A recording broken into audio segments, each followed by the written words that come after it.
Commissioner Bandel, Here. Commissioner Kenny, Here. Commissioner Bushoyer, Here. and Chair Chase. Here. And then Vice Chair Rizzo is absent tonight.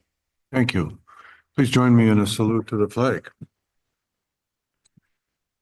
Pledge allegiance to the flag of the United States of America, to the republic for which it stands, one nation, under God, indivisible, with liberty, and justice for all. Thank you. At this time in every meeting, we open the meeting to public comment for that which is not on tonight's agenda.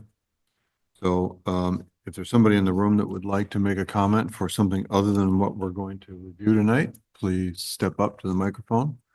Or online, there may be someone who has a hand up at this point. Do you see anyone? No one online. One online for that purpose. Okay.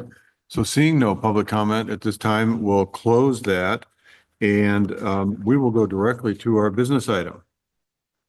So tonight we have a preliminary review.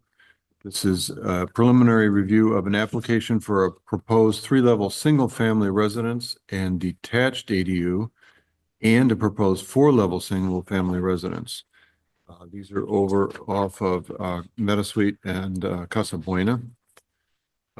So this is a study session in which no action will be taken, but I believe Tracy is going to present it.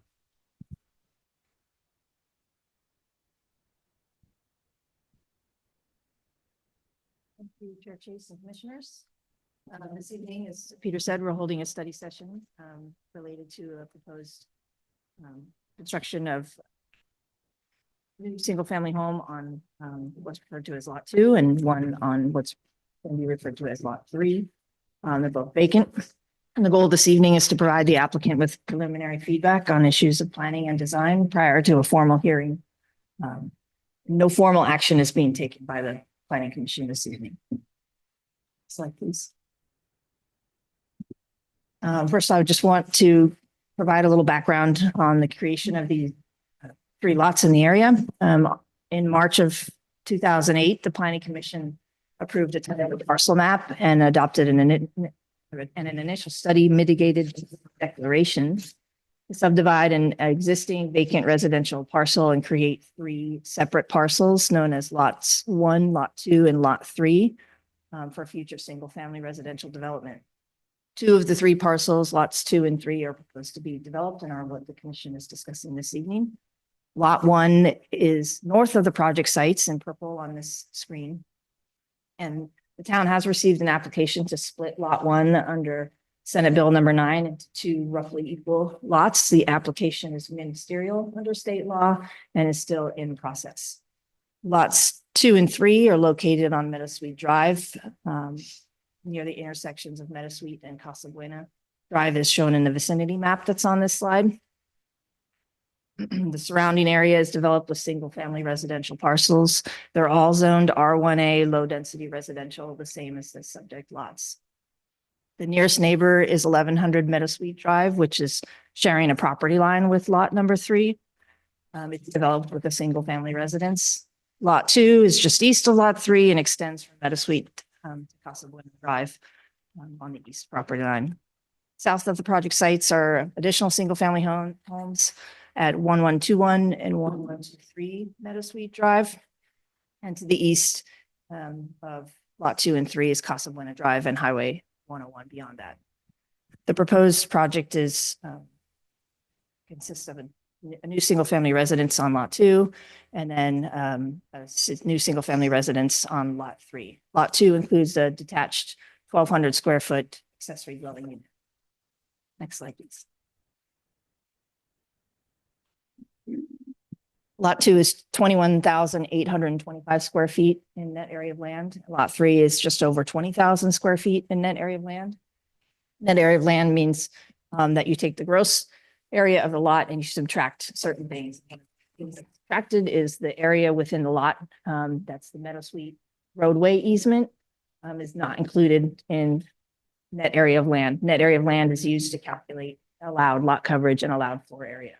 So again, net area of land means that we've excluded the area on the lot that's within the roadway.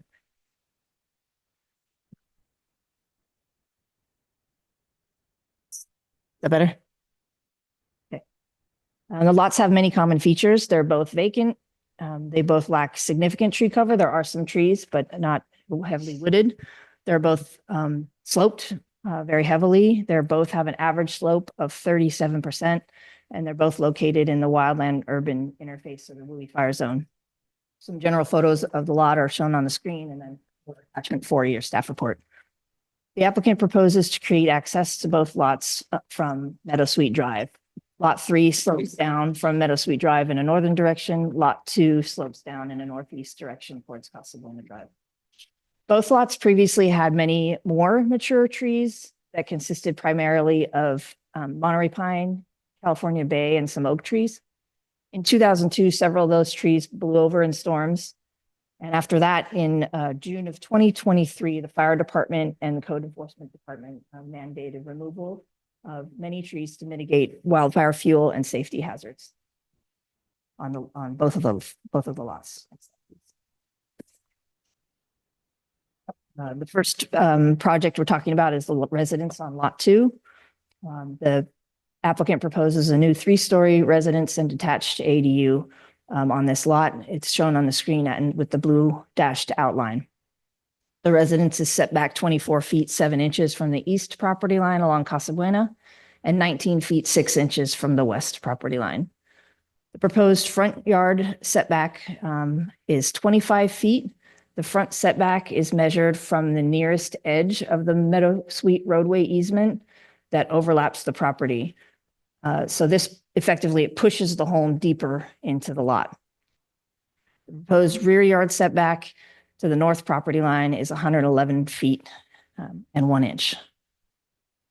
Next slide, please.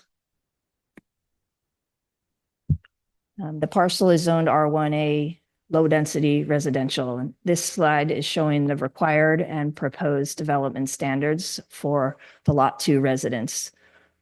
I just want to highlight a couple of things. You can see the top row shows the gross area of land is 26,097 square feet, and that's reduced substantially to a net area of land of 21,825. That's again, the roadway easement that's excluded from the lot. The total floor area proposed for the lot 2 site is 6,431 square feet, which is 0.29. Allowed FAR is 0.4. Next slide, please. Again, that was including the 1,200 square foot ADU. Excluding the 1,200 square foot ADU, the residence is 5,231 square feet of floor area. This includes the attached 2-car garage. This residence also includes a proposed 500 square foot junior accessory dwelling unit at level 1 of the residence. A floor plan for the residence on lot 2 is sheet A110 of your drawings. The proposed maximum height of the residence on lot 2 is 29 feet 9 inches, which is just under the maximum allowed height of 30 feet. Residence includes decks on 2 of the levels to provide outdoor areas for future occupants, and window and door openings of varying shapes and sizes are present on all elevations of the home. Next slide, please. This slide is showing the south elevation facing Meadow Sweet Drive, and then on the right is the north elevation or the rear as it would be seen from the base of the lot. Next slide, please. As I said before, lot 2 includes a proposed 1,200 square foot detached ADU positioned just east of the residence. Since the ADU exceeds 1,000 square feet of floor area, design review approval by the Planning Commission is required. And we're allowed to do this because state law says we do not need to allow ADUs over 1,000 square feet, but we can be more flexible. And if we're being more flexible and allowing larger than the state mandates that we allow, we can then apply our discretionary process to the larger unit. The design of the ADU matches the proposed residence on lot 2. The entrance to the ADU is on the east elevation, accessed on the deck via a set of stairs coming down from the lot 2 driveway. Next slide, please. The ADU has 2 bedrooms and 2 bathrooms. The floor plan is also on sheet A110. The ADU has a maximum height of 16 feet, where 16 feet is allowed. Next slide. These are development standards for the ADU. It's not a statewide exemption ADU, which means that we can apply our objective development standards from our ADU ordinance. Our objective standards are related to the amount of grading for the ADU, window standards, landscaping and lighting standards. In addition to meeting objective standards, the ADU must also meet lot coverage and floor area requirements and must adhere to the same setback requirements that are necessary for the primary residence. As proposed, the ADU meets required development standards and meets the objective standards of the ADU ordinance. And lastly, one parking space is necessary for the ADU, and consistent with our ADU ordinance, they're providing an uncovered space in the front yard setback, which is allowed per our ADU ordinance. Next slide, please. The application is also included for the lot 3 parcel that's outlined in green on this slide. The proposed residence is 4 stories. It's proposed to be set back 20 feet from the east property line that's shared with lot 2, and 23 feet 8 inches from the west property line. The base required interior side yard setbacks 10 feet. And in this case, since the lot is sloped more than 10% and sits higher than the adjacent lots, we are applying an increased side yard setback. And I'll talk about that on the next slide. The proposed front yard setback is 25 feet. And again, same with lot 2, the front yard setback is measured from the inside edge of the Meadow Sweet Drive roadway easement, which pushes that home further into the lot. The proposed rear yard setback is 75 feet, 2 inches. Next slide, please. As I said before, the parcel is zoned R1A low density residential. And this slide is showing the required and proposed development standards for the lot 3 residence. Again, you can see the gross area of land is almost 23,000 square feet, and it's reduced by the area of the roadway that's on top of the lot to just over 20,000 square feet. Proposed FAR for this home is 3,891 square feet. And I will provide more detail on FAR calculations on the next slide. An increase to the side yard setback, as I said, is applied to this home. The side yard setback is increased by 1 foot for every 2 feet of the residence that's over 12. So you look at the height on the side elevation, and for every 2 feet over 12, you increase the side yard setback by 1 foot, if that makes sense. This results in an increase to the east side yard setback from 10 feet to 19 feet, and an increase in the west side yard setback from 10 feet to 16.5 feet. Next slide, please. The residence is approximately 5,956 square feet of gross floor area, including the attached 2-car garage and subterranean areas of the home. And as I said before, portions of the proposed residence on lot 3 are set below grade and are therefore excluded from total FAR. Nearly all of level 0 is below grade and not counted towards FAR, and most of level 1 is below grade and not counted towards floor area. There is a small portion of the crawl space area at level 2 that's approximately 240 square feet that projects up above grade and therefore is counted towards FAR. So all of these calculations result in a FAR for the residence on lot 3 of 3,891 square feet. I'd have the next slide. This is the west and east elevations of the residence, and a dashed line, which I've highlighted in yellow, is showing some of those subterranean or below grade areas that I was just talking about. The proposed maximum height of the home is 28 feet, 11 inches, which is below the maximum allowed height of 30 feet. The residence also includes decks on 3 levels off of the rear elevation. And again, window and door openings of varying shapes and sizes are present on each elevation of the home. And similar to the other residence, this application includes a 500 square foot JADU on the first level. Now you can find a floor plan for this home on sheet A120. Slide, please. This is showing the south elevation facing Meadowsweet Drive and is also showing the north elevation of the home as it would be viewed from the base of the lot, looking up. Next slide, please. Site improvements include new driveways, stairs, decks, and landscaping on both of the lots. A preliminary landscape plan and exterior lighting plan are included with the plan set. That's sheets L0 through L3. The landscaping plan shows garden walls, concrete stairs and walkways, and a gravel maintenance path around residents at Lot 2 and the residents at Lot 3. Along Meadowsweet, the roadway will be widened onto the property in the area of the roadway easement to provide access to the parking areas and garages.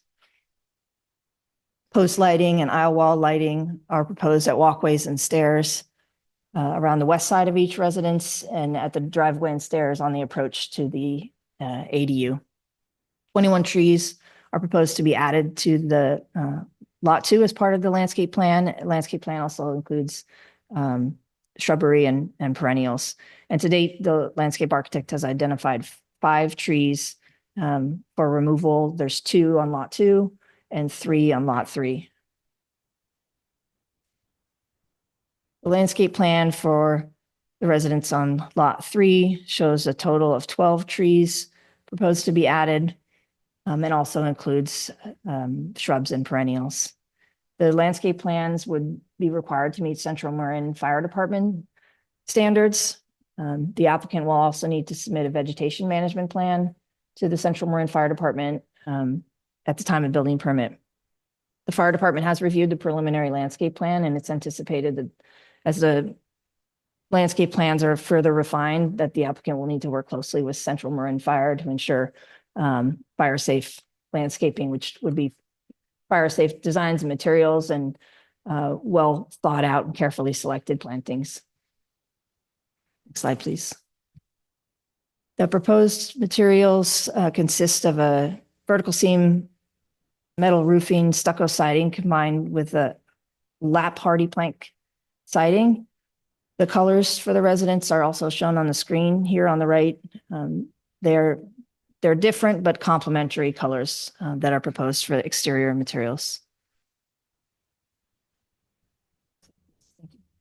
As I said at the beginning, no formal action is required by the Planning Commission this evening. This study session is for preliminary guidance to the applicant as they further refine their plans and prior to any formal hearing on the applications. And the applicant from here will listen to commission and public feedback and go back and fine tune the proposed projects and return to the commission at a future date for a public hearing. That's all I have for this evening. And we have the project team here, the property owners, the architect, the civil engineer, and landscape architect to answer any questions that you have. Thank you, Tracy. Okay, we're off and running. So I think tonight what we'll do is ask questions of staff here before we then let the applicant make their presentation. And at a certain point, we'll discuss the comment letters with Dan Danforth here. And we'll ask questions of, before we do that, we'll ask questions of the applicant and then we'll talk about it for a while. So we'll take public comment, but right now, do you guys have questions for staff? Margaret? Well, was there any public outreach done so far? There hasn't been formal contact with the neighbors, and I'll let the applicant answer if they've had any conversations that I'm not aware of. And of course, public notice of this meeting was per our normal practice. Okay, and I just want to make sure I didn't miss any markers that were there. Are there any marker? Excuse me. I'm sorry. So there are no story poles or anything there at this point. Story polls will be required for a formal hearing. And it's been our practice to not have story polls installed at a preliminary hearing. I would anticipate that the commission will have lots of feedback that would require changes to this. Okay, so Then the other thing is the expectation that we comment on the entire project or parts of it, or how are we going to go about this? Lot one or lot two, the ADU, lot three, the AD, each one separately or just in general?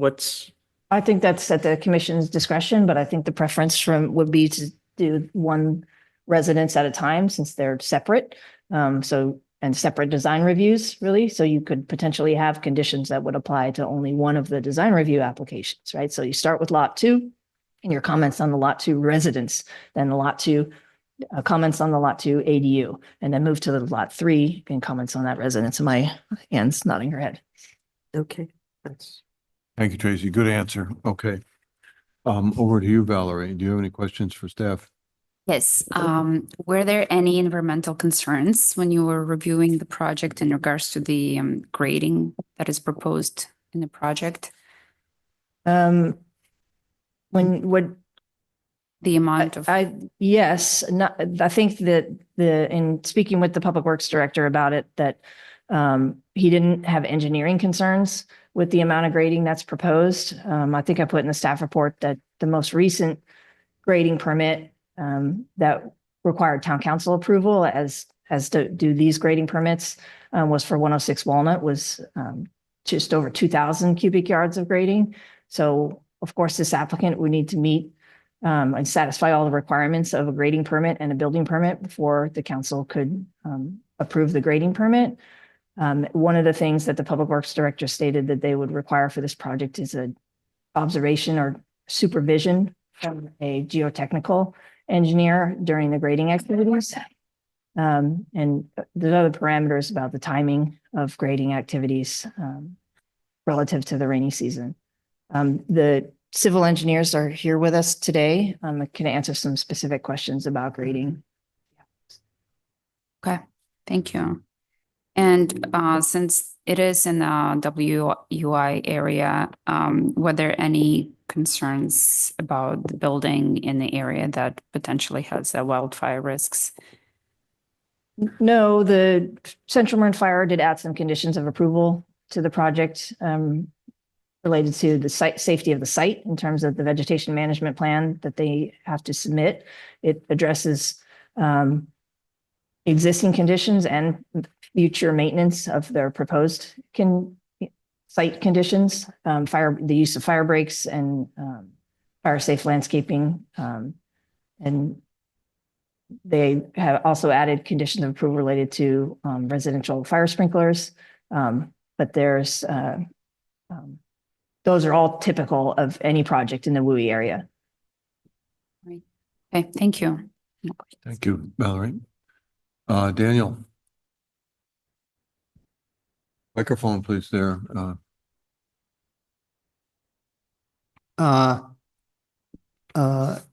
Is it appropriate to read the portion of Jim Rizzo's? We'll do that eventually, yeah, unless it related to a question to staff right now. Yes, but we were going to talk about that when we get to public comment section. Okay. So one question would be on lot two. If the orientation of the property was similar to the ADU orientation, so it was running with the contours, would that change what's determined to be a rear yard and a side yard? Can you looking at the site plan? Hang on a second. The setbacks for this lot are determined by the zoning administrator for regularly shaped lots and subject to appeal procedures, actually. And so we try to determine using logic and reason. The front would be along Meadow Suite, since that's where access is provided.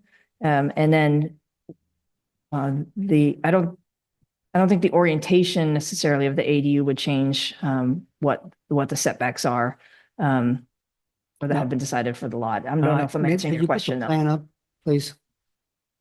Thanks.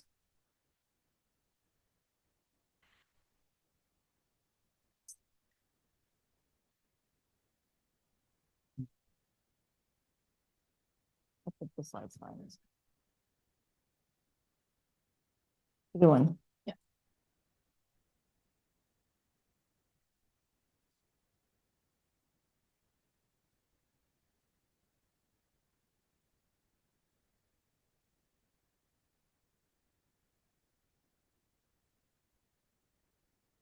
So if the residential unit on lot 2 were rotated, so it was nominally north, south, east, west, the way the ADU is, I see. then wouldn't the rear yard be the street below, not, you're counting the rear yard as that little piece way down at the end, correct? Correct. The difference was then, the difference between the street side yard setback, 20 feet. The rear yard is 35 feet for this zone. They can't place any structures in the street side yard setback along Casa Buena, where they could in a rear yard. I'm talking about like accessory structures. We don't base setback determination on the positioning of the building. That hasn't been our practice. So I don't know if I'm answering your question fully. So because the rear yard is not on a street, that counts as a rear yard in this case? We don't benefit from extra clear direction in our zoning ordinance about how to make these decisions. Some jurisdictions have diagrams for different shaped lots, wedge shaped lots, for instance, and we don't. We try to look at what past practice has been for similarly shaped lots or any past approvals. To be consistent with that. Unfortunately, the tentative map does not draw the front setback correctly and puts the front property line of lot 3 at opposite of the roadway, where a front property line should have frontage on the street. So there wasn't any previous approvals to rely on. If the commission has direction about what should be the required rear yard, that would be appropriate to share with the applicant and staff this evening. And another question, the trees that are removed versus the proposed landscape plan, does that meet the requirement for removal of trees, replacement? There's discretion in the commission's decision-making about the number of trees that are added to either lot. When a tree permit is processed with the design review application, we don't have a requirement for replacement trees in the tree ordinance, but certainly it would be within the commission's purview for screening purposes, for instance, to require additional trees be added to the property beyond what is being added. And when town council reviews the grading, since it's over 1,000 cubic yards, has there ever been a situation where they have denied the grading permit? Because that could affect a decision that we make. Not that I'm aware of, and there's not, the last grading permit that they looked at, there wasn't any discussion. It was on consent. And the Public Works Department is looking closely at the grading permit, at soil testing and borings that are submitted with their civil drawings, and the work of the geotechnical engineer in making a recommendation to the council to approve a grading permit. I think that's it for now. Thank you. Let me just follow up on your question about the grading amounts. The motivation for the council review, is that based on road impact or town impact for the number of trucks, et cetera? Or is it about having geotechnical special inspections, or what's the reason for the? Okay. I will say it is kind of a rare situation that the grading permit would be approved at a council level. It is something that we're looking at for future work plan items to see if we can work on that issue, because obviously if things are approved at a planning commission level and then you have a grading permit approved at a council level, it can be problematic for the reason you just asked. We think it's a remnant of past years and years ago when there was a lot of fill happening along the bay in some of those neighborhoods that were developed in the 60s. And so there was an elevation of a grading permit to council. Usually it's a ministerial permit. So, but we haven't in recent history have had any problems seeing those approved at the council level, but they are reviewed by our engineering team and conditioned and monitored by engineering. And I forget if there's if there is such a thing as a higher road impact fee or something over a certain yardage going through town, or does it change the complexity of fee charges? I don't believe so. I think we charge our standard street fee as part of the building permit, but there's no additional fees for as far as thresholds in the grading permit process. Thank you. Any follow-up there? Daniel, no. All right, thank you. All right, so it's time then to hear from the applicants. So who's going to start this out? Okay.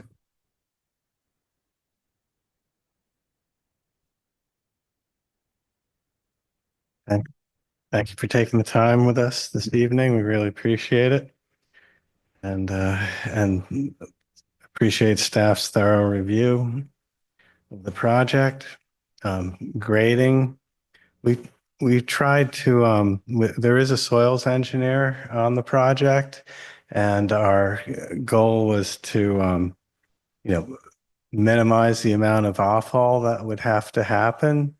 We weren't aware that the town adds both cut and fill to come up with the volume of grading. That is the gross overall grading, but the net grading that gets hauled off the site will be significantly less. And that's why the plans now show that wall at the base of the yard, so that we're not trucking dirt all over and it stays in the neighborhood, and we minimize the impact to everybody there. We've the design is well within the limits for floor area ratio, as pointed out by the town's ordinance, and our setbacks, et cetera, are even though they're the minimum at the front lot, front yard of 25, they're actually 55 feet back from where the real property line is. Our parking, even though we're asking for kind of larger, I would say, than usual for the neighborhood buildings, there will be soft parking in and around the buildings that will allow for any additional parking to not impact the neighborhood. There was a question about WUI construction. The exterior materials for the building are all non-combustible, metal roof, stucco siding, which is concrete, the hardy plank siding for the lap siding down below, and then it'll be aluminum clad wood windows similar to what's on this building for the windows. So the outside of the building will be very fire safe. And we look forward to working with staff and you and getting this project moving. And thank you. Okay, thank you. So who's next on the team? Owner.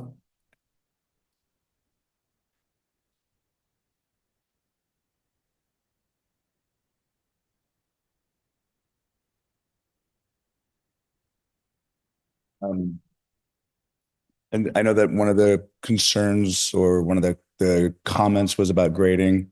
I think the net total grading of cut plus fill was was in the neighborhood of 1,000 cubic yards, less per lot. Yeah, balanced site as much as possible. Trying to reduce the off haul. So I know there were some questions about the net grading and what can possibly be done to minimize that. We haven't undertook that study yet. The grading is due to the maximum heights of the buildings, and they're set into the hillside to maintain those maximum heights and not exceed the maximum heights. So that results in the net grading. And it being a steep site, they have to be sort of cut into the hillside.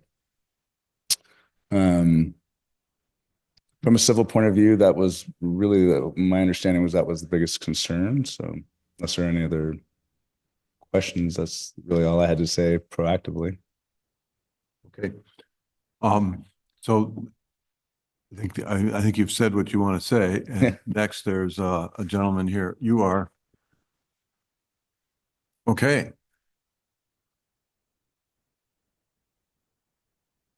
Pete Peterson, landscape architect. Really, the way the site development evolved for these parcels is you've been on site, you've driven along Meadowsweet, you realized that when Meadowsweet was cut, there was a huge remnant left on the tops of these sites, and that's just you can't even get into the lot without removing that material. And that sort of skews our excavation numbers because we have to have access to the way the parcels have been developed. And so we were looking for ways to reduce the amount of off-haul because that's the most impactful. It's hard on a budget and it's hard on the trucks moving through the neighborhood. So that concept of developing the lower parcels, having that wall run across both parcels to maximize the amount of material that we could leave there and maybe even have a more useful yards for the people that are going to live in these.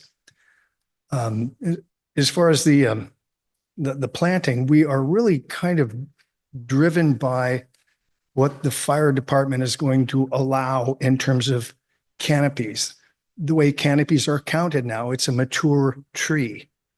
And so when you specify a tree and it goes in as a twig, your spacing in the tree is substantial. And so they look rather sparse on the hillside. Now, of course, eventually they will grow in, and we'd like to use native trees. We'd like to use live oaks. We use these things with longevity and that show reasonably well. But our plan looks kind of sparse because of that spacing that's required. As we develop the plans, I think our plans reflect some of the setbacks. No planting within 5 feet of the building. That's what we're dealing with now. And after the fires in LA, I kind of get it. We don't get the 100-mile-an-hour winds that they had, but having fuel close to a building, even a non-combustible building, has to be thoughtfully considered. And natives aren't necessarily the best way to go, but Mediterranean perennials blended with some natives usually makes for a rich palette and a nice result for doing what you can to nestle the site and put some interest into the lower portions of the parcel. These are very visible from 101. I mean, I drive it all the time, and I'm very familiar with how what happened when all those trees were knocked down and taken out. It really opened that up a bit when it used to be very secluded. We're probably not going to be allowed to put that back. So in saying that, we can have things farther away from the parcels, and we're going to develop our plans based on maintaining safe clearance from the buildings, maintaining clearance between the canopies, and working with what we can to have the perennial layer and the shrub layer not create a lot of fuel. So that's kind of the paradigm for landscape architecture in a WUI. And it's really changed in my career, but we owe it to ourselves and the people in the neighborhood to be very thoughtful about that. Okay, well, you've certainly said a lot there about trees and landscaping. It's important stuff. Who else, before you leave the podium there, does anybody else want to step up and say anything? Otherwise, we'll ask this gentleman some questions. We'll start with that then. Okay.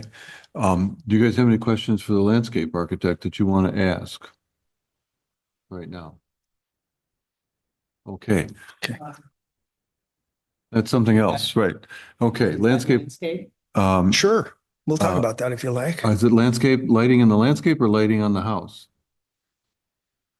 Okay, well, that would go to the architect. So we'll ask him that. Well, is it a landscape fixture or is it on the building?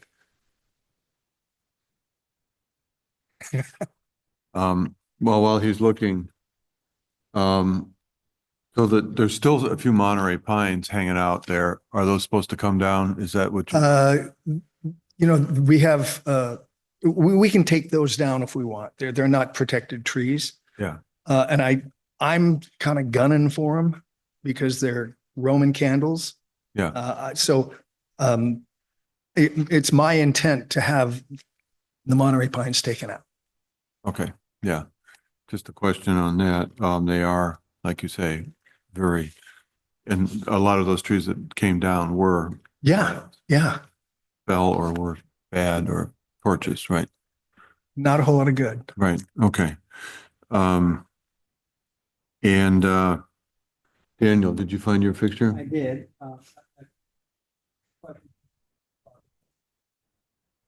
Site lighting fixtures, down lighting with no exposed. Yes, they are. They're hooded downlights, all low wattage LEDs. And the intent of the design is you don't ever see the light source. And so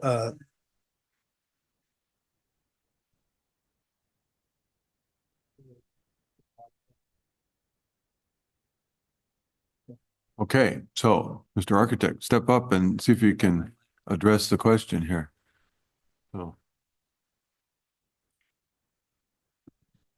So it looks like this light fixture is shining up. It can be mounted in both directions. The product literature shows it up. If you look at, we have it mounted going down, and it's shielded, dark sky compliant light fixture. We don't want to upset the neighbors and be the point of glare and brightness in the distance when this project is done. So all those fixtures will be down. So you might change when your next submission, you might change the image in the drawing. Will do. Thank you. That's light fixture A. Daniel, is that correct? Yeah. Yeah, okay. Yeah, it's pointed up, right.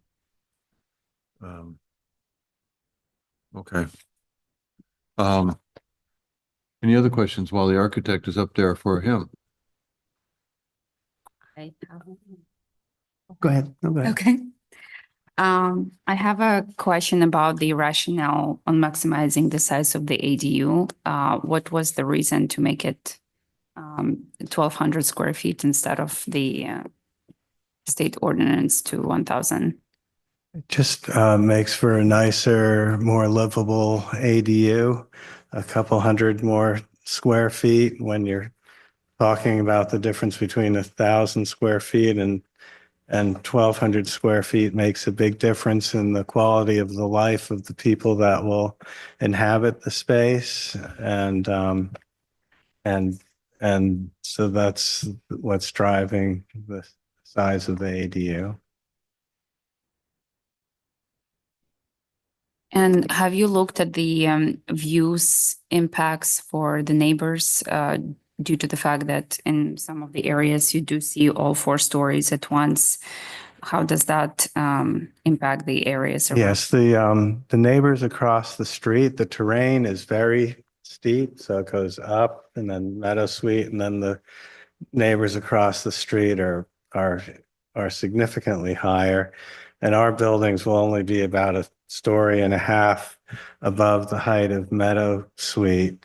So it doesn't really block the view of any of the neighbors across the street. And the fellow, is it 1100? That's next door.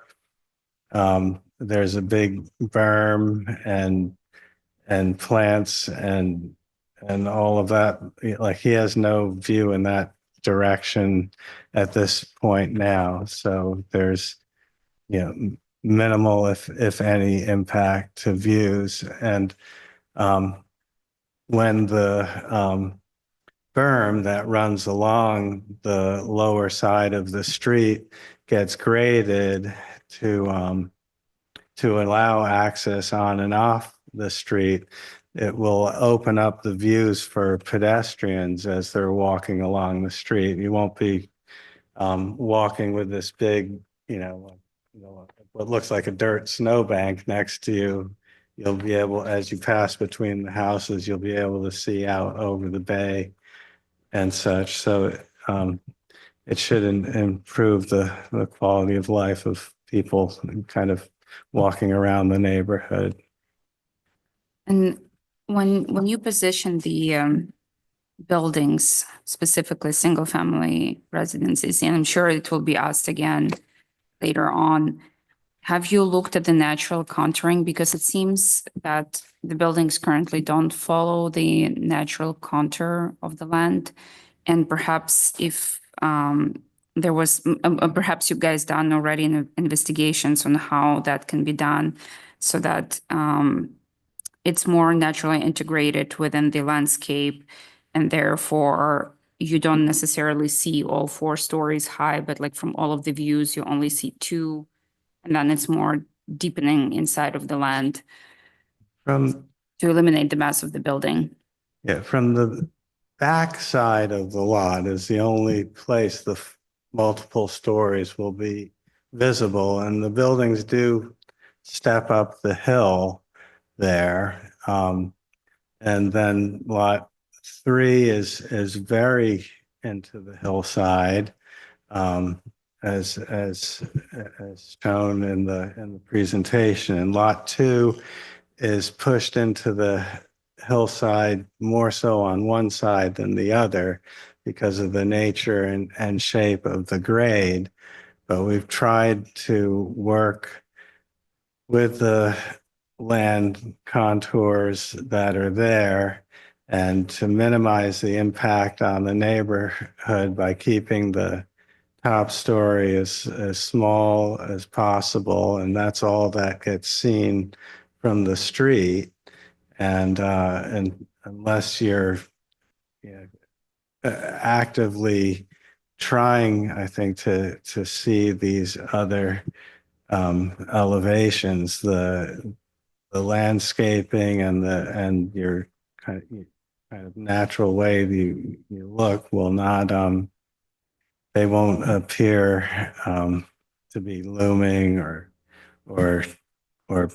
impacting the light and air to people in the neighborhood. Thank you. Okay. Thank you. Margaret, do you have any questions for the architect while he's here? I just.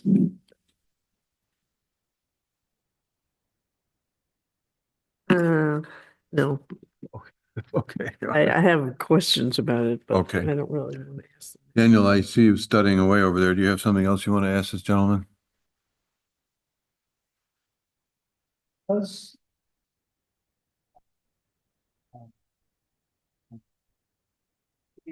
Question. It does seem like on lot 2, there's room to move the ADU to the south 16 feet, where the grades are very similar. That would allow you to move the primary residence further south and rotate it where the grades would be half as steep as where you are currently proposing to build.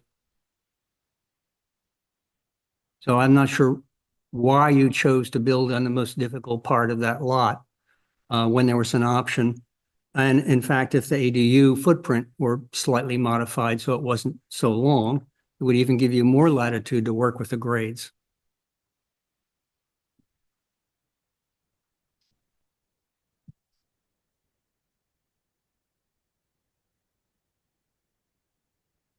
Yeah, and we can, yeah, so I'm just trying to see, moving it south is closer to the elbow of Casa Buena and Meadow Sweet. Is that what you're, is that what you're?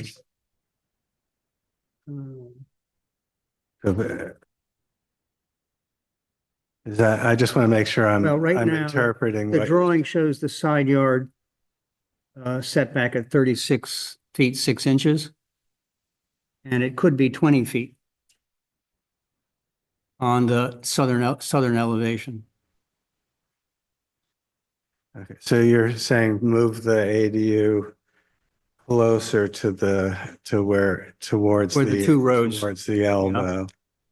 You can see the grades are much gentler there. And it would also allow you to take the primary residence and move it into an area with less steep grades and rotate it some. Also, your footprint, I'm sure you worked very hard in the footprint, but something that had fit a little bit better than a big block rectangle might also help with the grading. Yeah, it will we'll have less room for the house. Well, we will try. Okay, thank you. We're open to suggestion. I think I'm going to ask some questions and they're almost statements, but I'm going to ask the questions and let you respond. So I see that you've oriented the ADU in that corner of the property and it's along the contour lines. I understand the need for the desire to have a 1,200 square foot and the size of it is just a rectangle. That's the simplest thing to build, rectangle on that spot. So I think that's what I see happening here is that you've got essentially 3 rectangles for the ADU, lot 2 and lot 3. And the 2 and 3 houses are parallel. And I would ask if that was just simply an idea to keep them pointed in the same direction and have some sort of similarity between them in that way. They are blocks built on a perimeter there so that you don't end up with a lot of foundation steps, jogs, and that kind of thing. Is that fair to say, or what would you say is your reason for having just large rectangles on the hillside there? We're working to comply with the local zoning ordinances and setbacks. And but there's some flexibility there and we're here to take input and can re-look at lot 2 and the positioning of the buildings if it's not satisfactory. But we just wanted to make sure we had a lot of parking and height and not number of rules and regs to deal with and Okay. Have you guys thought about who you're talking to in the neighborhood? The 300-foot radius doesn't cover many actual residences around there. So we like to hear applicants talking to neighbors, but are you going to cast the net any wider than the 300 foot and talk to people? we'd be glad to. We haven't really reached out too much because it was just Preliminary. informal hearing at this stage, but we'd be glad to cast it out to well beyond the 300.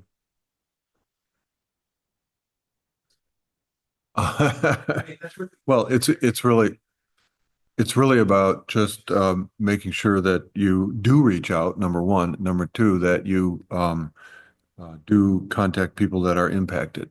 So I don't have a distant map here. I don't know, but I would leave it up to you to exercise reasonable approach and saying to as many people as possible that are affected, this is what's going on. That's all that we and the commission ask. So then the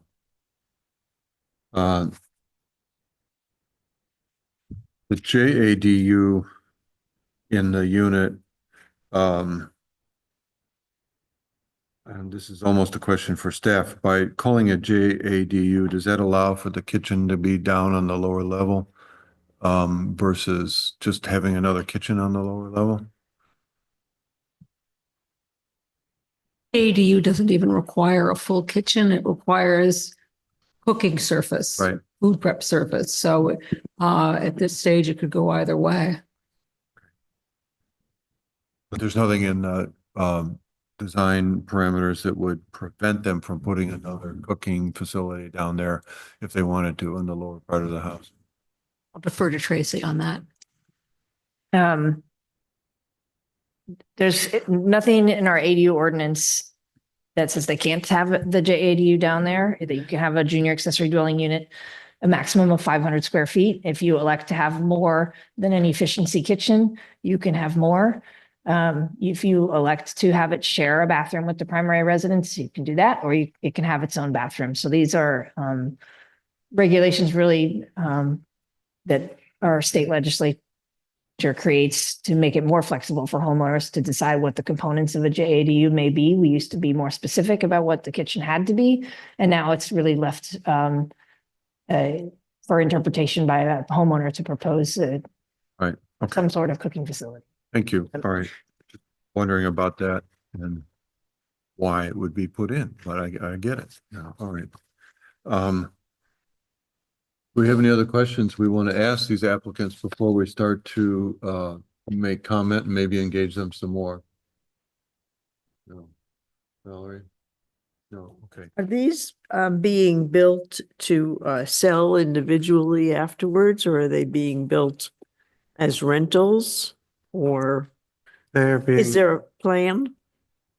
to my knowledge, they're being built on speculation to be sold afterward. Sold individually? Yes, each lot would get sold individually. Okay. And I'm just kind of curious architecturally, what the philosophy, not the philosophy, but what your theory kind of was, since they're so individual and since there is so much land around them, what the idea of building such, I guess the only word I could think of is rectangular structures. I wanted the structures to have a good bit of interior space and yet minimal impact to the neighborhood, and to maximize that volume and floor area and minimize the impact to the neighborhood. It means more of a boxy design. The other item was to keep it low in height relative to the street and push and that's why it's just, a story and, and the attic space essentially higher than the street level for the two buildings. And that way we would minimize the impact to anybody on the street. The buildings overall bulk would be less than something that gets stretched out, and people going down the street would get the views between the buildings and along the street as they went. as opposed to just walking along and having this long building scape off to your, across the entire lot from setback to setback, because that, is very, to me, it's very imposing on the neighbor. And I wanted these to have a minimal impact on the neighborhood, to the residences above, and to the existing residents that's to the west. And I think we've really worked to minimize the impact of the development on the neighborhood. So I guess would it be fair to assume that at some point you considered having fewer stories, but making it broader, and decided on making it taller? Yeah, taller and more compact. Now it's only the one thing, if can we have the rendering page put up on the screen of the sheet 301, A301? I'd just like to point out that even though these buildings do get close to the maximum height, it's a very minimal part of the building that is at that height level.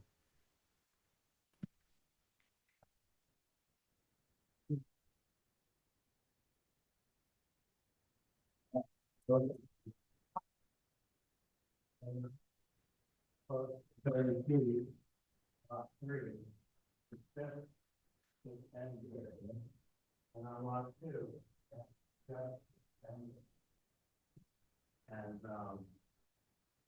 and it's within the salt of the lake, it's not just right out in the corner, it's right here.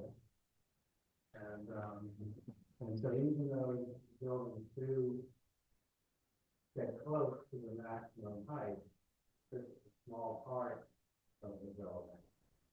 Okay, thank you. If you could return to the microphone, that'd be great.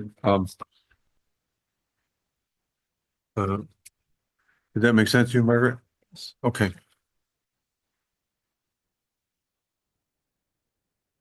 All right, so I think at this point, if you guys don't have anything else, do you want to step up to the podium and say, we're going to ask for the comment letters to be read. The Commissioner Rizzo portion of the letter that would regard the concerns, if that's possible. There's a part of his letter that is superfluous to tonight's hearing. But there's part of it that he asks a couple of questions or he has some concerns. If you can read that, if that's acceptable to do, and to read that into the record at this point. That will be beginning as I look at the project. Correct. Oh, we talked about Jim's letter. I was looking at the other one. It's more the issue of the commissioner absent being, and his comments being read into the record, if that's acceptable. Well, he has the same rights as any resident of Corte Madera, or indeed anyone Okay, to submit comments. So in it's that capacity, it's fine. public comment. So, okay. Then if you could do that in a 3-minute commentary there, read that in, that would be great. I'd be happy to. And you're looking for beginning with the paragraph that says, as I look at the project that we are analyzing. Correct. And for anyone listening online, these are posted to our archive of correspondence for item 6A on our website. There are copies in the back of the room if anybody needs one. As I look at the project that we are analyzing for a preliminary design review, I tried to apply our town's policies from our general plan and the compliance to the major design findings. Most of my concerns came from the following: 1, size and scale; 2, lack of step backs of the floors for the massing; 3, limited architectural elements; 4, excessive and unsightly grading; 5, not using the natural contours of the topography to limit grading. The applicant has a very large canvas to abide by our general plans, goals, and policies. I have listed a few of the policies which I feel are not addressed in the applicant's design. Finding one, explain how the project conforms to the general plan, any specific plan, master sign program, and all provisions of the zoning ordinance. And he's referenced some goals, policies, and implementation programs for community design from the town of Corte Madera general plan. Implementation program CD 1.1A says the guidelines shall include sections focused on architecture, size and scale of structures, building materials and colors, landscaping, grading, views, and similar development subjects. Implementation program CD 1.2A, encourage hillside development to follow the natural slope of the landform. Implementation program CD 2.2A, incorporate options to reduce visible building bulk in the residential design guidelines, limiting the height and mass of the wall plane, allowing a maximum of 2 stories visible from every elevation and similar approaches. And then he moves on to a design review finding 2, which says, explain how the project will not unnecessarily remove trees and natural vegetation, will preserve natural landforms, and whenever possible, avoid development within 50 vertical feet of ridge lines, does not include excessive or unsightly grading of hillsides, and otherwise will not adversely affect the natural beauty of the town. I hope this will help the commission in their discussion with the applicants. Thank you very much. Okay, so that's one comment letter. The second comment letter that we have that I'm referencing to Ann to comment on is this HDF letter. And I suppose we could read it, but I would ask you to opine on I don't know where this came from is my question, and what is it? How is it relevant here? Well, the Housing Defense Fund has been made comments to various agencies, including in Marin County, on their housing laws and policies. So they're not especially new. In this letter, they raised some interesting claims that I can't say are 100% true or 100% false. They do highlight some of the internal inconsistencies and ambiguities of recent housing laws. So obviously they are motivated to interpret them in the more aggressive fashion. I see that there's really 2 issues here, well, multiple. They talk about this as a 5-unit project, which it is not. First of all, there are 2 projects here, 2 lots. You can't really consider both of them as the same project. They will have to be considered separately. Second, one of them contains a 1,200 square foot ADU, as the commission knows. That's an interesting aspect of this. However, I don't believe that ADU should be treated as part of the same project or the house for the following reasons. The ADU laws clearly contemplate that an application for an ADU will be separate from an application from the single family home. It happens that our local ordinance says that the ADUs that are over a certain size, that is to say over the size that we have to allow under the state law, those units will go to design review before the planning commission, but it still would require a separate application. The ADU laws say that if there's a house that is applied for at the same time as an ADU, that you can approve the house first and require the ADU application to wait. That again suggests 2 permits, 2 projects. They're often subject to different rules, but there's still 2 projects. So we really have 3 projects here.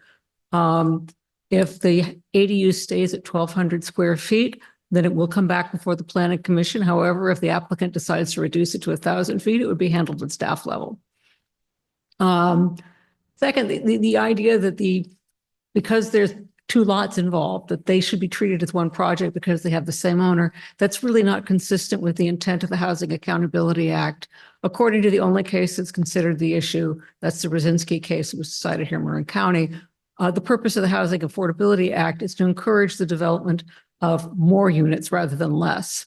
And they already have the right to 1 house for each lot. There's no reason to assume that because there are 2 lots that somehow elevates this to a 2-unit project. It doesn't.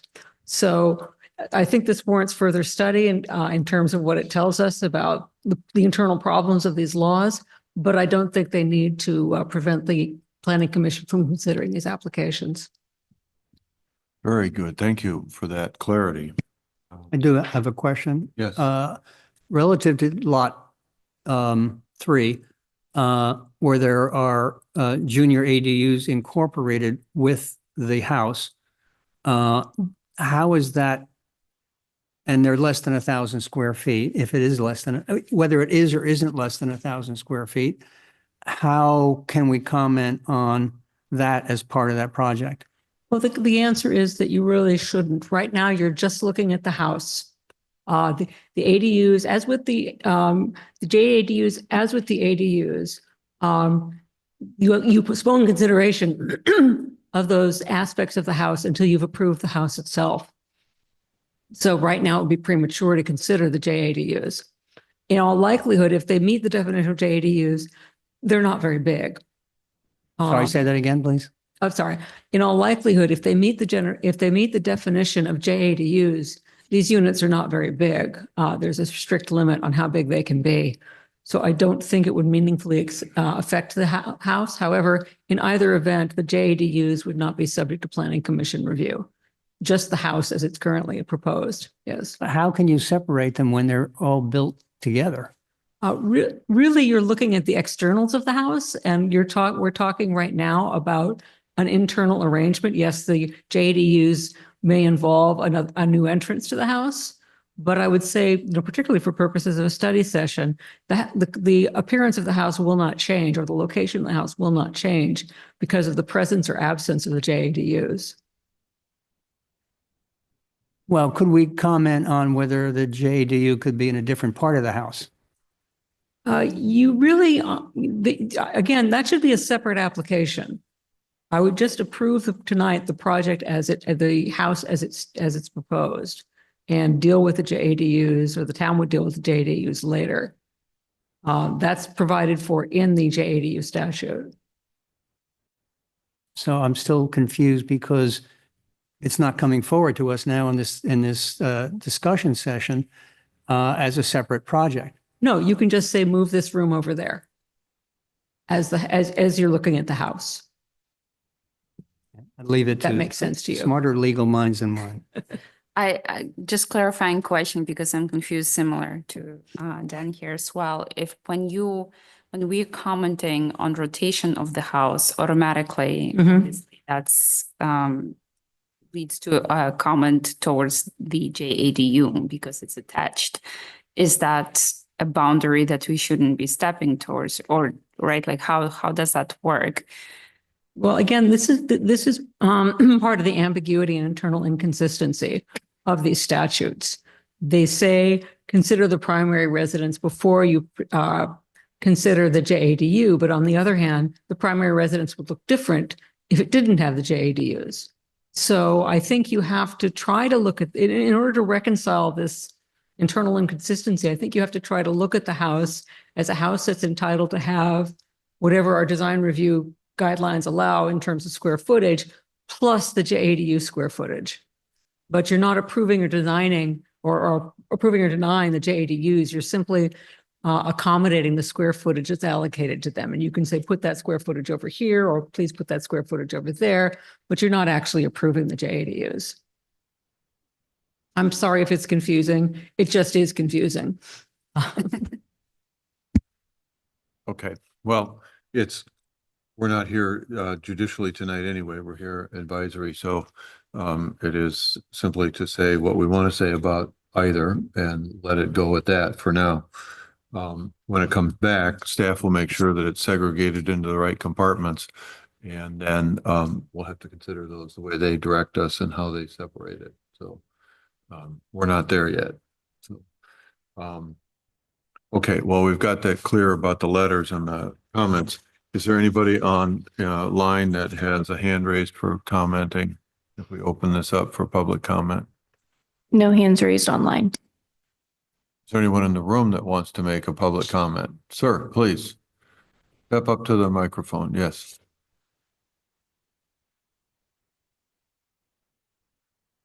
Hello, everyone. My name is Joe Lazar, and I am the owner of 1100 Meadow Sweet Drive, a property that is right next to, I think it's lot 3. I kept getting confused between which one was which. The discussion over the laws and so on, I think, highlights how complicated these projects are. And so I commend the developer or his ambition. I also don't know what I don't know when it comes to these projects and these hearings. So any guidance, if I'm veering off topic or what have you, I'm open to keeping myself on rails. Don't worry, I don't have a whole lot to say. I have met the developer in person. I have found him to be communicative. We have worked well together. He seems to want to be a good neighbor. I know I want to be a good neighbor. That said, I do have concerns. Number one, the architect, I believe, or maybe it was the landscape architect, talked about is it a berm? Is that what it's called? The big mound would be between our properties, and that would be going. Some of that, I believe, would be taken out. Some of it wouldn't, because I think some of it is on our property. I'm not exactly sure. And that our views would not be impacted by the property. That is probably very true. I am concerned about our privacy being impacted. We won't see much up there, but I don't know if they will see much in our property. When we bought our house 8.5 years ago, it was an oasis of seclusion. It was incredible, magical, even walking down into our property. And as you might imagine, we really want to maintain that. What's nice about one developer working with all of these lots is that the lots that are down below our property, we're going to have the same concern, because our property is ringed by these developments. So our privacy is a big concern. Maintaining that privacy is a big concern. I do agree with the comments that the design themselves, to my eyes, do look a bit monolithic. However, the monolith, if I may use the word, is on the freeway side of the street. I don't know that it will impact the residents on the Meadow Suite side. And I'm personally not of the belief that my opinion of aesthetics should have a part in his plans. So I don't see an intrinsic issue with the size of the structures as they're currently designed, given that they'll be facing the freeway. So I thought that was worth mentioning. So long-term, my concern is privacy. Short-term, my concern is the construction itself. It is a fairly narrow street. And I believe that the developer wants to be a good neighbor. I don't think he's going to try to make anyone's life difficult. I think he'll do everything in his power that he can to make sure that everything is going smoothly with respect to neighbors. If something happens where he doesn't know that something is going on. Signal. Oh, is that? I'm getting played off? I didn't even know that happened.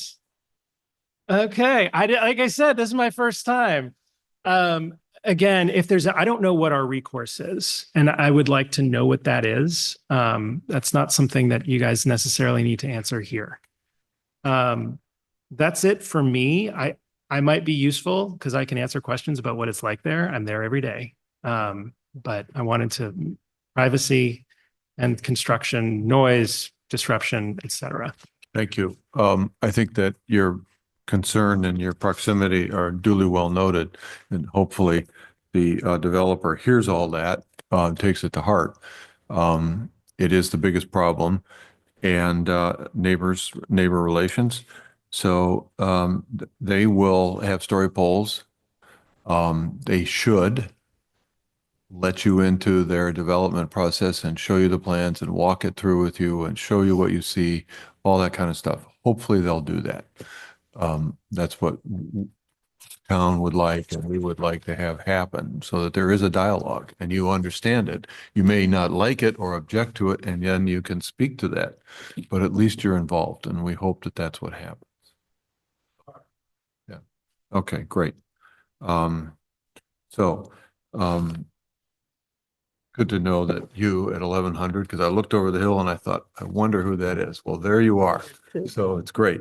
Um, sure, go ahead. We're in an informal setting here. So if you want to make it, please step up to the microphone. Please, Mike.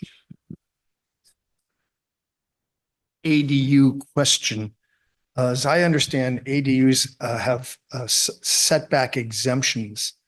You can go, and does this city comply with the state ordinance as far as the setbacks allowed? We do allow, per state law, we need to allow an ADU that's 800 square feet. No, or no, less no, I'm to talking reduce about the applicable ADU, setbacks. the ADU setback, side yard setbacks, because that's driven by the state ordinance also. You can have a much, Not for this size ADU. okay. Well, if it was a 1,200 square foot ADU that was inside the envelope of the home. This is, because I'm running into this next door to me, where an ADU has been approved inside a home. And the side yard setback could be as little as 4 feet. So that's the minimum for an ADU setback Well, in no Marin setback. County. In some cases, I mean, in Right. state law, no. And so if sometimes- this, just imagine if the footprint of this house had the ADU integral to it, it could be exempt from the setbacks, at least in the county. They're allowing that to depends. happen. And it's frightening. So I understand your trepidation and you're wanting to understand all this. What I hear you asking, and Tracy is trying to answer, is that you can't move the house within the setback because the ADU is in it. And that's kind of what you're asking. So you can't do that. That's different in the county. Right. So we're here. So there you go. All right. Thank you. Let's entertain some thoughts up here. So we start with Daniel, who's probably got the most thoughts. Most thoughts. So, Well, I think first of all, thank you for coming to this preliminary review. Appreciate your showing up with your whole team. I've already, the project meets the development standards of the town. So that's good. I think I've spoken to, in particular, lot 2, and thinking that if the ADU could move further south, 16 feet, or even further if the side yard setback could be changed, try to get the primary residence so it's fitting with the grades, where the grades are half as steep as it's currently cited, or reducing significantly the amount of grading and cut and fill required. On lot 3, concerns me is that the elevation of the house as viewed from the east and 101 is essentially 4 stories, which is not consistent with other houses in the neighborhood, which are generally 1 or 2 stories. And I think it's compounded by the sort of monolithic look of that elevation. Each level looks basically the same with the same railings, windows. And one thing, I'd like to see if you could explore is whether there's another way to accommodate the ADU on level 0. Because if you could find another way of doing that on the lot, that would make it look like a 3-story building, not a 4-story building, which I think would be much more compatible with the neighborhood. I think, relative to the general plan, clearly, we're trying to be consistent with other homes in the neighborhood and also trying to work with the land as best as possible. Those are my comments. well, thank you. Ms. Valerie? Yeah, so similar comments here too. It would be nice to see, I understand it might increase the budget of the build out altogether, but it would be nice to see the building that follows the contour of the land, perhaps some moving around and perhaps challenging the rectangular shape and just create something that follows along the line. Perhaps it will help to reduce the mass, and therefore it will feel more compatible with the neighborhood and the neighborhood's character throughout. I'm also concerned, similar to Danielle, how we have like viewing of the 4-story mass from the ground zero, and perhaps again like changing the shape of the house of the actual residence, and then finding the place for ADU once the actual house is established would help to mitigate that and make it a little bit more consistent with everything that is happening around. I am concerned about the environmental grading, environmental risks that could happen. So obviously, like there will be study by civil engineering that will be done in terms of the site erosions and all of the other stuff. I'm pretty sure that will be next step, but we would like to see the report of that. And another just small comment on materials. So I think for I think I'm confusing the lots, but lot 2 materials, double check. Well, the ones that are kind of in the lighter teal and bluish roof and stuff. Again, it sounds very interesting, but it might be one off in that area and might not blend as much with the character of the neighborhood. So I think for the other building, again, the palette is a little bit more neutral and it will blend in a little bit more. But for the first one, again, like it's such a massive building. And if we're going to be using also bright colors, it might stand out even more so. So I would look into maybe neutralizing a palette a little bit more if we are going to go with such a massive build out. Okay, thank you. Margaret. I agree with comments made so far. The thing that I noticed today when I drove around there was the amount of wildlife that seemed to be actively doing its thing all over that hillside, including deer and small animals. And I'm kind of wondering, and hopefully I would be very concerned about how the landscaping will eventually affect the wildlife. And actually, I'm wondering if there's anything endangered in that area. I have no idea, but I don't know if any studies ever been done. I know when they studied the wetlands here, they found there was an endangered species that they never knew about, and they had to change the plan.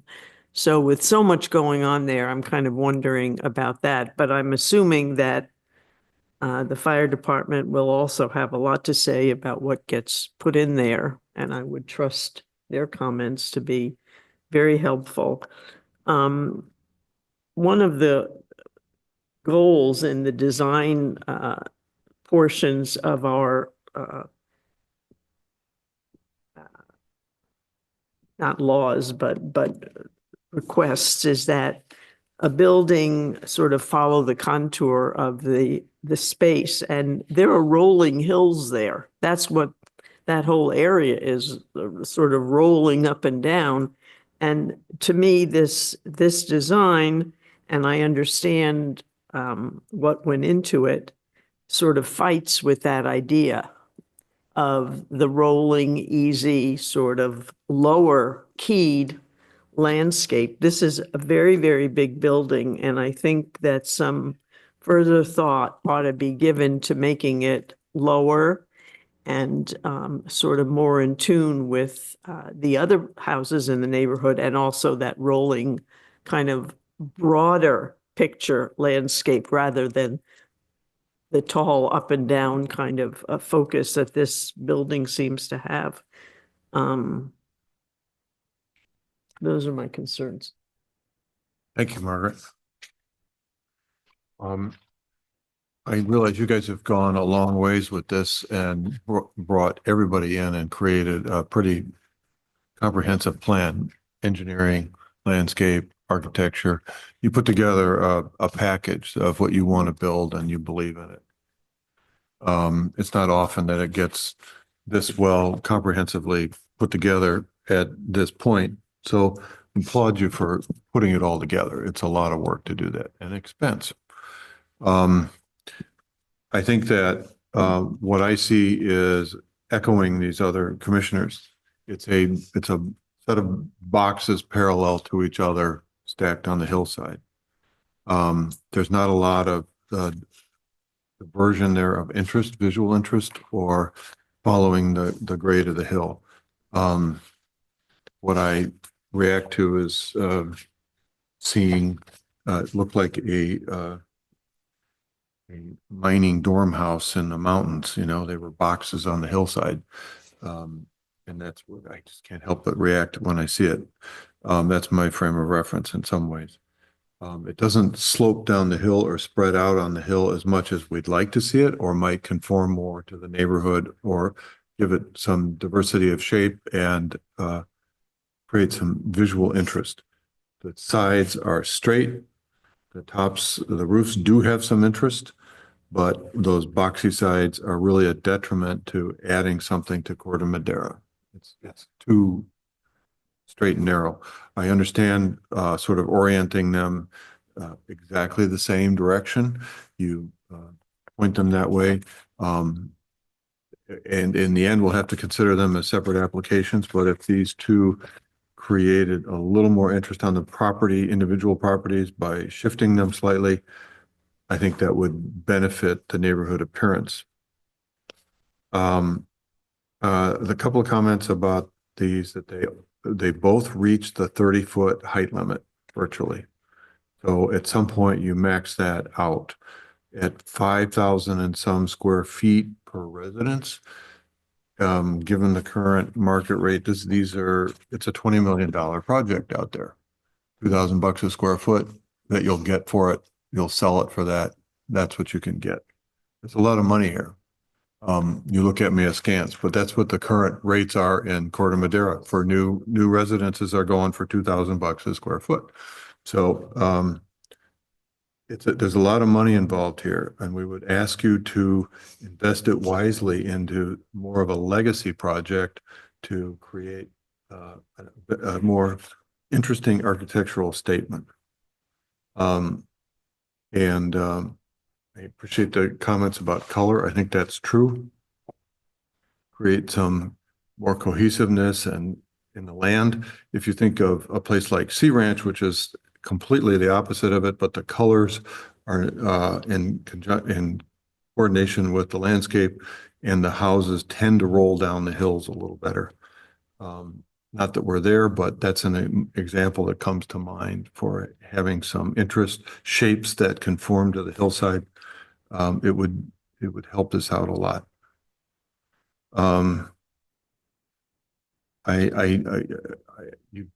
If this came before us, I don't know what our reaction would be, but we would love to see some changes to it before it came back to us.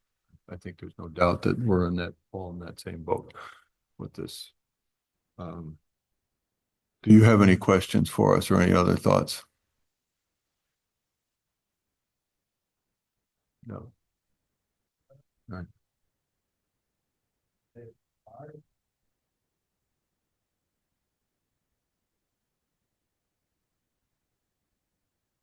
Okay, great. Thank you very much. We appreciate the opportunity to review it. Yeah. Okay, so you guys are free to do whatever. You can stay or leave the room. We're going to continue on with our agenda. Tonight we have commissioner reports, planning staff, and we have some meeting notes to review. So was there a commissioner report from the last town council meeting? Okay. Thank you. Oh, that was a good one. I did Um, listen to it, even though I didn't have to. It was interesting. It was, yes. All right, so I'll just give a quick summary. So at first there was a talk about the solid waste collection contract renewal. So we are with Mill Valley Refuse, and the contract is expiring at the believe December 2026. And currently the town is looking to either to continue with the current proposal under the current contract. And I believe there was kind of the conversations whether so I think our current contract right now is very underpriced to compare to all of the others in Marin County. And so they are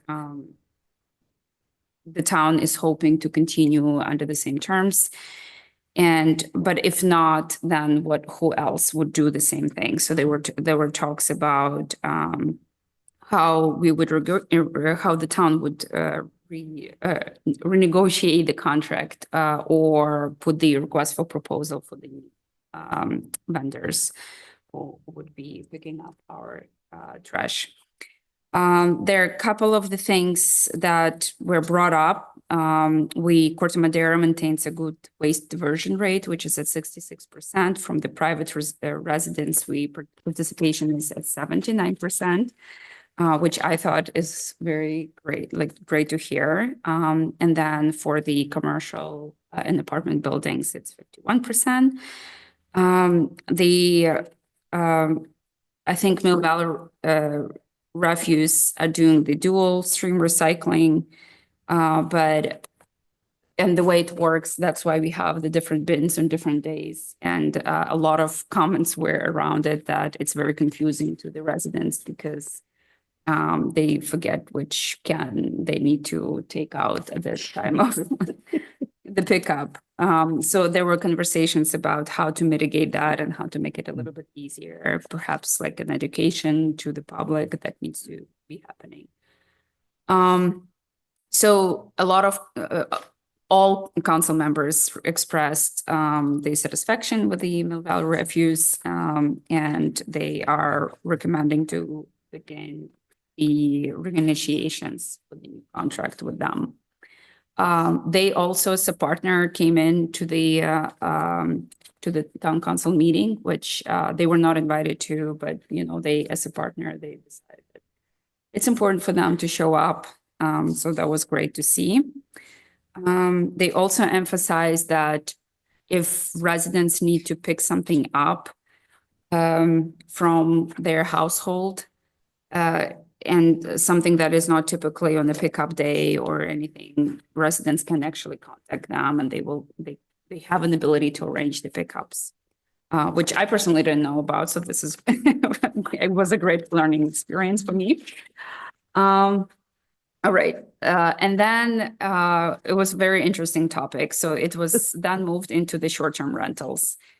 And I know last year we've worked a lot on the short-term rentals and all of that stuff. And, originally Martha had an amazing presentation with all of the things. Well, everyone did. Yeah. Yes. I feel like all staff members had an amazing presentation, to kind of put together of what we were hoping for versus what it is reality. So currently we have only 5 licenses applied and 4 active listings, to compare to what has been estimated that we were supposed to have 45.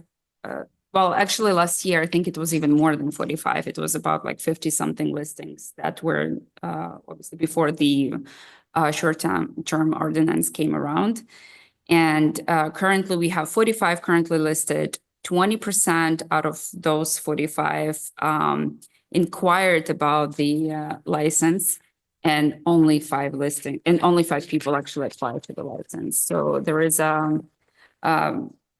I believe the hardship of complying with the ordinance, and people maybe they're confused on how to do that. So town council has been discussing on how to mitigate and actually, make it easier for people to apply to the licenses, so that the revenue of a town gets higher. Because right now with, having active 4 listings, it just doesn't, like, a lot of staff work goes into it, but there's not enough revenue. That kind of becomes a big problem. So there was a lot of kind of opinions. So a lot of council members went in and they kind of expressed their, I think there were like solution or not solution, sorry, the decision that was supposed to be made either to ban the program altogether, or to find a way how to make it easier for people to comply. So all of the, not all, 4 council members, they actually said that they do not want to ban the program, and they are voting for it, except 1. And I think the next steps would be to, again, find a way of how to make it a little bit easier. And I believe that Amy brought up Airbnb, that there is a way to work with Airbnb to collect the TOT tax from people rather than supporting the system internally. And then another highlight is that Tracy celebrated her 10-year anniversary with the town. I believe that's it. That was a lot. I read something and I had a brief talk with somebody in the city, but that sounds like quite an evening. And I don't know if you guys can or will add to what was just said about the ADU thing. I think you did a great summary. If you wouldn't mind, I was at the meeting. I could add 2 things that And you might be spoke very well. informative. Staff recommended abandoning the program, largely because of the difficulty of enforcing it, and limited staff time to do that. And that the town spent $13,000 of their own money in the program in 2024, was not reimbursed through fees. Yeah, it's a money losing proposition, right? So, okay. All right, so then it's on to you, Amy, and what you guys want to tell us. Well, that was a great summary of the STR item that went to council last week. Also, just wanted to note that our fee study, or our update to our planning and building fees, will be coming to you at your next meeting. So we are going to be releasing that for public consumption and comments. And so your planning commission meeting on the 25th will actually be more of a workshop. So we're going to do a presentation with the consultant on the fee schedule and the proposed changes. But we are advertising it as a workshop and an opportunity for the community and design professionals to come and provide input on the fees. So just wanted to make sure you knew that was going to be happening on the 25th. And I think we'll miss Jim again for that meeting. So hopefully he can provide comments like he did tonight, because that was really helpful. And I don't have many other updates other than Chair Chase and Jim's terms are up. So make sure to reapply, and that we hope that you do. And so I think you have a few months for that process. And then also there will be a volunteer fair here at Town Hall on April. It's the day before Easter. I think it's the 19th. And then we're also going to be holding a State of the Town event, and that will be on the 16th. So both of those items will be advertised very soon. And April 13th, you said? April 19th, I think it's a Saturday. Saturday, yeah, right, okay. That'll be more of a community event, probably in around after the Easter egg hunts and things happening in the park. So What? No, just kidding. and yeah. Okay.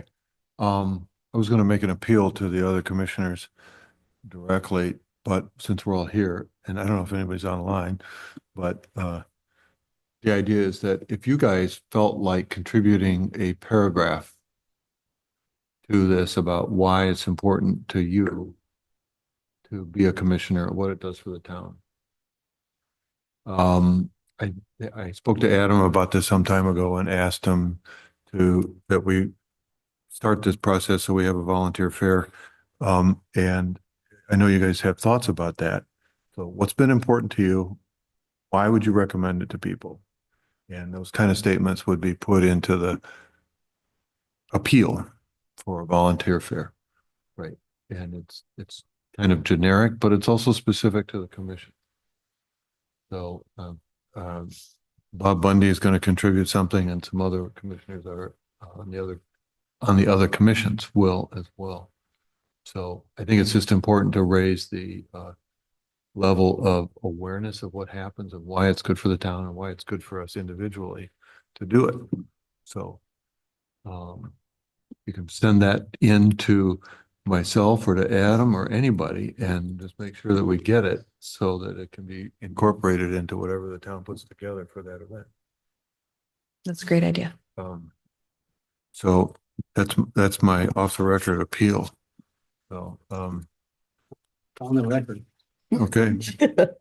Yeah. And there are other things to talk about, but anything else from staff besides pinning a blue ribbon on Tracy? So, Not at this time. your kids are how old now? Oh my God.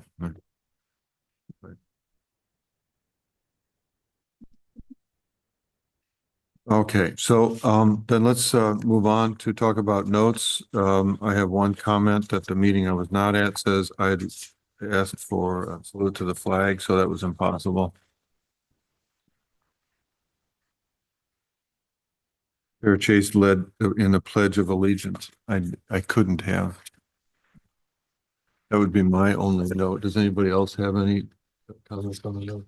Are we talking about, which set of minutes are we talking That about? was the second set of minutes for January 28th, but on either set of minutes, do you have any I do have a question, Yeah. and maybe a comment about January 28th.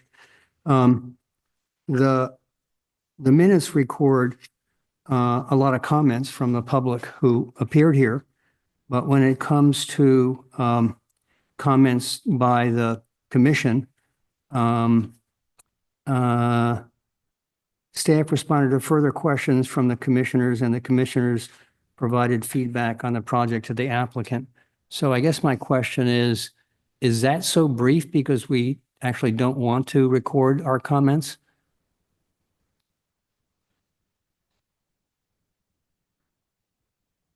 You stumped the panel. I don't know. It's so, we used to have a note taker, right? Yeah. And she would take the notes, and then it was decided that with the implementation of the video, that it would be the record. That's what was said at the time when the notes were abbreviated so significantly. Well, I guess in this case, since the Tam Vista, 240 Tam Vista is such a big project and such a project of public interest, that recording our comments would be very important. So I don't know if you could go back through the video or you have notes that are not here and amend these minutes. Our minutes taker to go back to the video and do that. Okay, thank you. Was that So what you'd like to have done before we approve the minutes? Yeah, I'd like to see another copy of it. All right. So then that would be for the 28th. Do you feel that that's the case for the prior meeting, the January 14th minutes? For me, the prior minutes are fine. So let's take a vote on the prior minutes for January 14th. Sorry, I have one question. Reading through the comments, I didn't see the comment recorded from the lady that was saying that she is strongly supporting the project. She only had good things to say. And I see some of the ones that, and I don't remember her name. I see some of the supported comments, but they all had additional comments where they were expressing concerns with the support. But that lady was specifically were saying that she just all for it, and it wasn't recorded.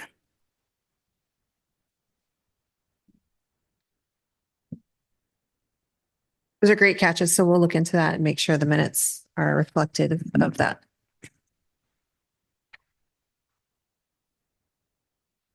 All right, so AI is not functioning. All right.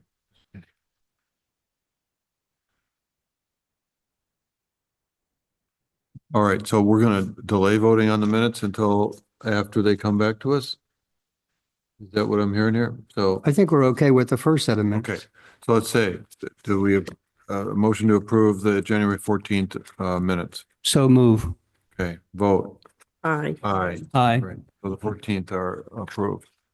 28th would be brought back for resubmit. Okay. Yeah, thank you very much for, oh, One more comment. yes, I listened to the last town council meeting and there were some comments made which I'm sure anybody who's interested can listen to that video. But I just wanted to publicly, on the record, say what a great job I think, and I think everybody here would agree with me, that this staff in Corte Madera, the planning commission, anybody working here does far and above what's the basic minimum required for whatever job description you have. I've always been impressed with the amount of time and effort and energy, even if I don't agree with it. It's so obvious that it's there with the real caring for what goes on in the town. It's exemplary. And I just wanted to say again how proud I am that we have a small town with such a great outpouring of effort from our staff. And the new building probably has a lot to do with it. No. I think that's absolutely true. Great for saying that, Margaret. Yeah. Everyone who comes in contact with you guys says it's great staff. Always says that. So, thank you. All right. With that, I move to adjourn.